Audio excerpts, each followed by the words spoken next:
नमस्कार साथियों, T4 teacher के YouTube चैनल पर आप सभी का हार्दिक स्वागत है। आज के इस वीडियो में वर्ग 2 गणित मुख्य परीक्षा, जो कि आप सभी को पता है 20 मार्च से इसकी एग्जाम शुरू होने वाली है। तो आज के इस वीडियो में हम गणित के 11 महत्वपूर्ण सवालों के पहले पार्ट को हल करेंगे। तो चलिए बिना किसी देरी के आज के इस वीडियो को शुरू करते हैं। वीडियो बिल्कुल बेसिक से रहेगा और जो सवाल ट्रिक के माध्यम से हो सकते हैं, ट्रिक को भी हम आज के इस वीडियो में कवर करेंगे। तो चलिए बिना किसी देरी के आज के इस वीडियो को शुरू करते हैं। पहले सवाल की ओर पढ़ते हैं। पहला सवाल आपको दे रखा है, दो संख्याओं का एलसीएम 90 तथा एचसीएफ 3 है। यदि इनमें से एक संख्या हमें 15 दे रखी है तो आपसे पूछा जा रहा है कि दूसरी संख्या क्या होगी। तो हम सभी कक्षा 10 में पढ़ चुके हैं। क्या पढ़ चुके हैं कि जो दो संख्याओं का जो गुणनफल होता है, पहली संख्या और दूसरी संख्या का जो गुणनफल होता है वो एलसीएम और एचसीएफ के गुणनफल के बराबर होता है। ये बात हम कक्षा 10 में पढ़ चुके हैं। यहाँ पर एक संख्या हमारे पास 15 है, दूसरी संख्या निकालने का बोला है, उसको हम x मान लेते हैं। एलसीएम हमें 90 दिया हुआ है और एचसीएफ भी हमारे पास में 3 दे रखा है। तो यहाँ से x की वैल्यू बड़ी आसानी से आप निकाल लेंगे। 90 गुणित 3 ऐसा कैसा, ये 15 x के साथ में गुणा में इधर आएगा, भाग में चला जाएगा। 15 छंग 90 होता है, 6 तिया 18, अर्थात दूसरी संख्या जो होगी वह 18 हो जाएगी। 18 हमारी दूसरी संख्या अर्थात ऑप्शन सी पहले सवाल का राइट आंसर हो जाएगा। क्लियर। चलिए अगला सवाल देखते हैं साथियों। सवाल नंबर 2। सवाल नंबर 2 दे रखा है, किसी संख्या को 136 से भाग देने पर शेषफल 36 प्राप्त होता है। उसी संख्या को यदि 17 से भाग दे तो शेषफल कितना बचेगा। राइट। तो जब भी इस प्रकार का सवाल आपसे पूछा जाता है, कोई संख्या को किसी संख्या से भाग देने पर शेषफल जो प्राप्त होता है, तो हमें क्या करना है, जो शेषफल प्राप्त हो रहा है उसी में जिससे भाग देने का बोला जा रहा है उससे भाग दे देना है। तो 36 शेषफल प्राप्त हो रहा था, उसी संख्या को 17 से भाग देने का बोला है। तो यहाँ पर 36 में 17 का भाग देंगे, 2 बार जाएगा, 17 दूना 34 होता है। 36 में से 34 घटाएंगे, 2 शेषफल बचेगा, अर्थात हमारा शेषफल कितना आ गया, 2 आ गया। ऑप्शन ए हमारे इस प्रश्न का राइट आंसर हो जाएगा। क्लियर है, कोई दिक्कत नहीं होगी। चलिए सवाल नंबर 3 देखिए, 4 की घात 63 का इकाई अंक ज्ञात कीजिए। जब भी इकाई अंक में 4 के ऊपर कोई घात लगी हुई हो तो इसको डायरेक्ट शॉर्टकट कैसे कर सकते हैं। आपको एक चीज याद रखना है कि 4 के ऊपर घात अगर सम संख्या है, 4 की पावर अगर सम संख्या होती है तो वहां पर इकाई अंक 6 आता है। यदि 4 के ऊपर घात विषम अंक की होती है तो वहां पर इकाई अंक क्या आता है, 4 ही आता है। अगर ये बात आपको पता है तो इसका आंसर आप देखकर ही बता सकते हैं। यहाँ 4 की घात 63 है, अर्थात 4 के ऊपर घात विषम संख्या है, तो इसका इकाई अंक 4 हो जाएगा। ऑप्शन डी हमारे इस सवाल का राइट आंसर रहेगा। बोलो आई क्या बात समझ में। अगर ऐसे नहीं समझ में आ रहा है तो इसकी बेसिक जो है होती है टेक्निक, वो भी मैं आपको बता देता हूँ। सबसे पहले जो दे रखा है उसको लिख लेंगे, 4 की घात 63। अब जो घात होती है उसमें 4 से भाग देते हैं। 4 से भाग देने के बाद जो शेषफल होता है वह हमारी इकाई अंक की पावर बन जाएगा। तो 4 अगर 63 में 4 का भाग देंगे तो यहाँ पर शेषफल 3 बचेगा, अर्थात 4 की घात 3 हो जाएगी। 4 की घात 3 का मतलब 4 का 3 बार गुणा, 4 का 3 बार गुणा करेंगे तो 4 चौक 16, 16 चौक 64, 64 में आपका इकाई अंक 4 होगा। ऐसे भी आप इसको कर सकते हैं। तो ये दोनों तरीके आपको याद होना चाहिए। आगे बढ़ेंगे सवाल नंबर 4 की ओर। सवाल नंबर 4 दे रखा है, एक वर्ग की चारों भुजाओं का योगफल 52 सेंटीमीटर है, तो इसका क्षेत्रफल क्या होगा। यहाँ पर एक वर्ग आपके सामने बना हुआ है, इसकी चारों भुजाओं का योगफल, अर्थात हमें यहाँ पर क्या दे रखा है, वर्ग का परिमाप दे रखा है। क्या दे रखा है, वर्ग का परिमाप दे रखा है। और हम सब जानते हैं कि वर्ग का जो परिमाप होता है साथियों, उसका सूत्र होता है 4 गुणित भुजा। ये वर्ग के परिमाप का फार्मूला होता है। परिमाप हमें 52 दे रखा है, तो यहाँ से हम भुजा निकाल लेंगे, 4 गुणित भुजा। तो 52 में 4 से भाग देंगे तो 13 चौक 52 होता है। तो यहाँ से भुजा बराबर कितनी हो गई, तो आप कहोगे भुजा बराबर 13 सेंटीमीटर हो गई। अर्थात ये भुजा 13 की है, ये भी 13 होगी, ये भी 13 होगी और ये वाली भुजा भी 13 सेंटीमीटर की होगी। हमसे सवाल में इसका क्षेत्रफल पूछा है, तो हम सभी जानते हैं कि वर्ग का क्षेत्रफल और वर्ग के क्षेत्रफल का सूत्र होता है भुजा का स्क्वायर। भुजा हमारे पास 13 है, 13 का स्क्वायर करेंगे तो 13 का स्क्वायर 169 और क्षेत्रफल है इसलिए इसकी इकाई जो होगी वो वर्ग सेंटीमीटर हो जाएगी। अर्थात इसका क्षेत्रफल जो होगा वो 169 वर्ग सेंटीमीटर। ऑप्शन डी हमारे इस सवाल का राइट आंसर हो जाएगा। राइट, चलिए अगला सवाल देख लेते हैं। सवाल नंबर 5। सवाल नंबर 5 दे रखा है, यदि किसी संख्या का 200% 90 है, किसी संख्या का बोला है तो हम उस संख्या को एक समान लेंगे। किसी संख्या का मतलब गुणा होता है। 200%, 200% हटाएंगे बटे में 100 आ जाएगा और इसका मान हमें दे रखा है 90 है। ठीक है, तो उस संख्या का 80%, तो इस संख्या का 80% निकालेंगे। सबसे पहले संख्या निकाल लेते हैं, तो यहाँ से x बराबर कितना हो जाएगा, ये 90 पहले से उधर है, ये 100 भाग में था उधर जाएगा, गुणा में चला जाएगा और ये 200 गुणा वाला कहाँ आ जाएगा, नीचे आ जाएगा। 2 जीरो से इसकी 2 जीरो कट जाएगी, ये 2 से कटेगा 45 बार में, अर्थात वह संख्या x बराबर कितना आ गया, 45 आ गया। अब आगे पूछा है उस संख्या का 80%, मतलब 45 का हमें 80% निकालना है, तो प्रतिशत हटाएंगे बटे में 100 आ जाएगा। एक जीरो से एक जीरो कट जाएगी, 5 से कटेगा 5 दूना 10, 5 नम 45, ये कटेगा 2 से, 2 चौक 8, यहाँ पर 9 चौक कितना हो जाएगा, 36 हो जाएगा। अर्थात हमारा जो मान आएगा वो कितना आ जाएगा, 36 आ जाएगा। 36 आपको ऑप्शन नंबर ए में दिखाई दे रहा है।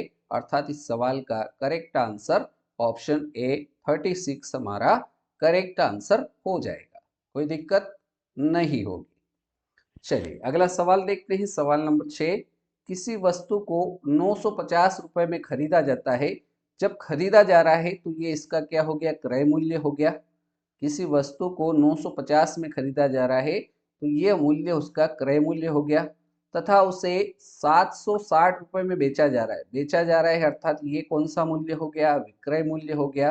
कितना है, 760 रुपए। ठीक है, आगे बोला है प्रतिशत हानि कितनी होगी।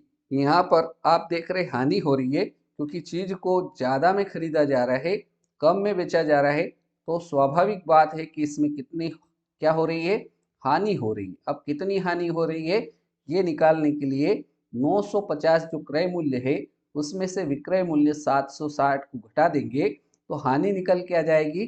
तो हानि कितनी हो जाएगी, 190 रुपए की हानि होगी। लेकिन सवाल में क्या पूछा है, प्रतिशत हानि निकालने का बोला है। तो हानि प्रतिशत कैसे निकाला जाएगा, तो वो चीज हम देखने वाले हैं। तो हानि प्रतिशत बराबर होगा, कितने रुपए की हानि हो रही है, तो आप कहोगे 190 रुपए की हानि हो रही है। क्रय मूल्य क्या था, तो क्रय मूल्य इसका 950 रुपए था और गुणा कर देंगे इसका 100 से, तो यहाँ से हमारी हानि प्रतिशत आ जाएगी। इसको सरल करेंगे तो एक जीरो से इसकी एक जीरो कट गई, 19 से ये कट जाएगा कितनी बार, 19 पंजे 95, 5 से ये कटेगा 5 दूना 10 और एक जीरो, अर्थात हानि प्रतिशत जो हो जाएगी साथियों वो 20% की हानि होगी। ऑप्शन कौन सा राइट आंसर रहेगा, तो ऑप्शन सी आप कहोगे इस सवाल का एकदम करेक्ट और सही आंसर हो जाएगा। ठीक है, आगे बढ़ा जाए। सवाल नंबर 7। सवाल नंबर 7 देखिए, करने की कोशिश करिएगा। यदि यहाँ पर a अनुपात b का मान 3:4 दे रखा है, b अनुपात c का मान 2:5, c अनुपात d का मान 3:5 है, तो हमें a अनुपात d का मान पूछा गया है। तो यहाँ पर कौन कौन सी बातें आई है, a है, b है, c है और d है। ठीक है, यहाँ पर a और b का अनुपात 3 और 4 है, तो a के नीचे 3, b के नीचे 4 लिख देंगे। b अनुपात c 2:5 है, तो b के नीचे 2 लिखा, c के नीचे 5 लिखा। ठीक है, यहाँ पर c अनुपात d जो दे रखा है वो 3:5, तो c के नीचे 3 और d के नीचे 5। अब किसका अनुपात पूछा है, तो ए अनुपात डी का मान आपको निकालने का बोला है। तो ए का मान निकालने के लिए इस संख्या का इससे गुणा और इसका इससे गुणा करेंगे तो ये कितना हो जाएगा, 3 दूना 6, 6 तिया 18, अर्थात ए का मान तो कितना हो गया, 18 हो गया। डी का मान निकालना है, तो डी का मान निकालने के लिए 4 का 5 से गुणा, 5 का इस 5 से गुणा, तो ये डी का कितना हो जाएगा, तो 4 पंजे 20, 20 पंजे 100 हो जाएगा। तो ए अनुपात डी का मान कितना हो गया, 18 अनुपात 100। ये आपका ऑप्शन में नहीं दिख रहा है, काट देंगे इसको, 2 से कट जाएगा, 2 नम 18, 50 2 से कटेगा, 100 2 से कटेगा तो 50, अर्थात इसका जो अनुपात हो जाएगा साथियों वो 9 अनुपात 50 हो जाएगा। अर्थात ए अनुपात डी का जो मान होगा वो 9 अनुपात 50, ऑप्शन डी हमारे इस सवाल का राइट आंसर हो जाएगा। क्लियर, कोई दिक्कत नहीं होगी। आगे बढ़ा जाए, चलिए सवाल नंबर 8 देखते हैं। 6,000 रुपए पर 6% वार्षिक दर से 8 माह का साधारण ब्याज ज्ञात कीजिए। यहाँ पर बहुत ही सरल प्रश्न दे रखा है। यह सवाल बिल्कुल सरल है क्योंकि हम सभी जानते हैं कि साधारण ब्याज बराबर क्या होता है, मूलधन जो कि हमें दे रखा है 6,000 रुपए, तो 6,000 लिख देंगे, गुणित दर भी हमें 6% दे रखी है और समय 8 माह दे रखा है तो 8 लिखेंगे और एक वर्ष में 12 महीने होते हैं तो बटे में 12 और गुणा कर देंगे 100 से, तो ये 2 जीरो से इसकी 2 जीरो कट जाएगी, 6 से 12 2 बार में कट जाएगा, 2 से ये कट जाएगा 4 बार में, तो हमारे पास बचा हुआ है 60 गुणित 4, तो 6 चौक 24 और 1 जीरो इसके पीछे लग जाएगी, तो हमारा साधारण ब्याज जो होगा साथियों वो 240 रुपए हो जाएगा। 240 ऑप्शन सी राइट आंसर इस सवाल का हो जाएगा, कोई दिक्कत नहीं रहेगी। चलिए आगे बढ़ते हैं, अगले सवाल को लेते हैं। सवाल नंबर 9, 60 तथा 80 के बीच आने वाली सभी अभाज्य संख्याओं का योग कितना होगा। बहुत ही बढ़िया प्रश्न है साथियों, इसमें बहुत सारी गलती होने की संभावना होती है, इसलिए इन सवालों को ध्यान पूर्वक और बड़ी सावधानी से हल करना होता है। तो 60 के बाद अगली अभाज्य संख्या आप देखोगे तो 61 होगी, ठीक है, योग बोला है तो जोड़ का निशान लगा देंगे। 61 के बाद अगली अभाज्य संख्या जो होगी साथियों वो 67 होगी, ठीक है। अगली अभाज्य संख्या आपकी 71 हो जाएगी, अगली अभाज्य संख्या आपकी 73 और अगली अभाज्य संख्या 79 और 80 के बीच बोला है, इस कारण से यही संख्या होगी। इन सभी संख्याओं का योग बोला है तो इन सभी को जोड़ लेंगे, तो यहाँ पर जोड़ते हैं तो 7 और एक 8, 8 और 4 कितना हो गया 12, 12 और 9 कितना हो गया 21, एक हंसी लाया 2, 7 14 7 21, 21 और ये 12 कितना हो गया और 2 35, तो ये कितना हो गया 351, इसका योग आ जाएगा, यही हमारा आंसर रहेगा 351, ऑप्शन हमारा ए राइट आंसर रहेगा। चलिए सवाल नंबर 10 देखिए, करने की कोशिश करिएगा। निम्न में से कौन सी संख्या 8 से विभाज्य नहीं है। प्रश्न को ध्यान से पढ़िएगा, कौन सी संख्या 8 से विभाज्य नहीं। तो सबसे पहले हमको यहाँ पर 8 का नियम पता होना चाहिए। 8 का नियम क्या होता है, अंतिम 3 अंक में यदि 8 का भाग जाता है अर्थात वह संख्या 8 से विभाजित होगी। तो यहाँ पर पहले ऑप्शन को लेकर हम चलते हैं, तो पहले ऑप्शन में हमारे अंतिम 3 अंक 792 है, इसमें 8 का भाग देंगे, 8 नम 72, 9 बार गया, कितना बचा 7 बचा, 8 नम 72 मतलब 99 बार पूरा पूरा भाग जा रहा है। हमें वो बताना है जो विभाज्य नहीं है, ये संख्या तो 8 से विभाज्य है। अगले ऑप्शन को लेंगे, बी ऑप्शन में अंतिम 3 अंक 112 है, इसमें 8 से भाग देंगे तो 8 एकम 8 कितना बचा, 8 एकम 8, 8 चौक 32, इसमें भी पूरा पूरा भाग जा रहा है अर्थात यह संख्या भी 8 से विभाजित है। 412 अगली संख्या के 3 अंक, आखिरी 3 अंक 412, इसमें 8 का भाग देंगे तो 8 पंजे 40, ठीक है। यहाँ पर कितना बचा, 1 बचा है। अब 12 में 8 का पूरा पूरा भाग नहीं जाएगा अर्थात ऑप्शन सी में जो संख्या दे रखी है 35,412, यह संख्या 8 से विभाजित नहीं होगी। डी ऑप्शन भी हम चेक कर लेते हैं। आखिरी 3 अंक हमारे पास 552 है, इसमें 8 का भाग देंगे, 8 पंच 40, 8 छंग 48, 8 सात 56, 8 छंग 48, 6 बार में गया, कितना बचा, 7 बचा, तो 8 9 72, ये भी पूरा पूरा भाग जा रहा है, अर्थात ये संख्या भी 8 से विभाजित है। केवल ऑप्शन सी में हमें जो संख्या दे रखी है 35,412, यह संख्या 8 से विभाजित नहीं है, तो यही हमारे इस सवाल का राइट आंसर होगा। चलिए, आज के इस वीडियो का हमारा अंतिम सवाल है, साधारण ब्याज की किस दर से कोई धन 15 वर्षों में 4 गुना हो जाएगा।